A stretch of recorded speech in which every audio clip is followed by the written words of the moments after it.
Workman compensation reserve का क्या treatment होगा जब कोई पार्टनर्स में पीएफआर चेंज हो जाता है। तो ये रहा क्वेश्चन। यहाँ पे ए बी सी पार्टनर है, 3:1 है, उनका जो रेशियो 1:1 हो गया। वर्कमैन कंपनसेशन रिजर्व ये है। तो अब अगर हमारा अलग अलग केस आता है, पहला नंबर के वर्कमैन कंपनसेशन रिजर्व एक तरह से अनडिस्ट्रीब्यूटेड प्रॉफिट है, जो अगर कोई पार्टनर का कोई अगर वर्कर का एक्सीडेंट हुआ तो इसमें काम आता है। अगर कोई इन्फॉर्मेशन नहीं है तो मैं ये मानूंगा ये अनडिस्ट्रीब्यूटेड प्रॉफिट है, तो मैं क्या करूंगा, वर्कमैन कंपनसेशन फंड को डेबिट करूंगा 60,000 से, और ये मैं बांट दूंगा ए बी सी में बांट दूंगा कौन से रेशियो में, ओल्ड रेशियो में, 30,000, 20,000 एंड 10,000 ओल्ड रेशियो में बांटूंगा। ये बात आप ध्यान रखना।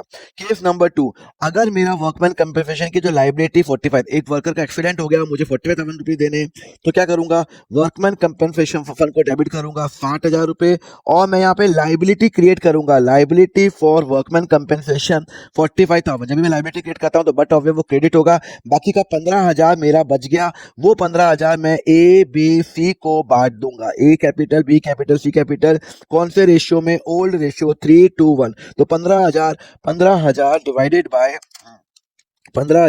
बाय 6 इंटू 3, 7,500, 5,000 एंड 2,500 रुपए।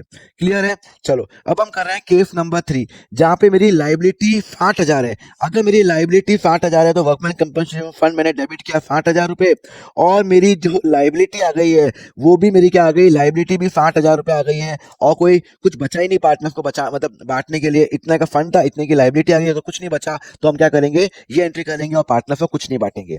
अब अपन आ जाते हैं लास्ट केस के अंदर, केस नंबर 4, जहां पे मेरी लाइबिलिटीज 90,000 आ गई, तो हम क्या करेंगे, वर्कमैन कंपनसेशन फंड को डेबिट करेंगे 60,000 से।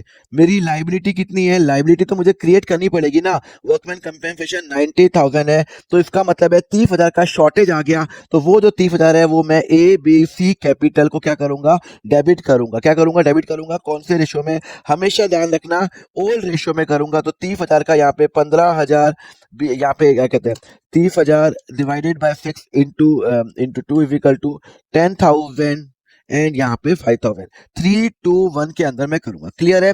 तो वर्कमैन कंपनसेशन फंड को हमेशा ध्यान रखना, जितना भी मेरा फंड है, अगर कुछ लाइबिलिटी नहीं है पूरा बांट दो ओल्ड रेशियो में, लाइबिलिटी तो लाइबिलिटी क्रिएट करो बाकी बांट दो, और अगर लाइबिलिटी ज्यादा है तो उनको डेबिट कर लो। क्लियर है। अब हम नेक्स्ट सेक्शन में पढ़ेंगे कि इन्वेस्टमेंट फ्लक्चुएशन फंड का क्या ट्रीटमेंट होगा, उसके लिए फॉलो करो अकाउंट फंड।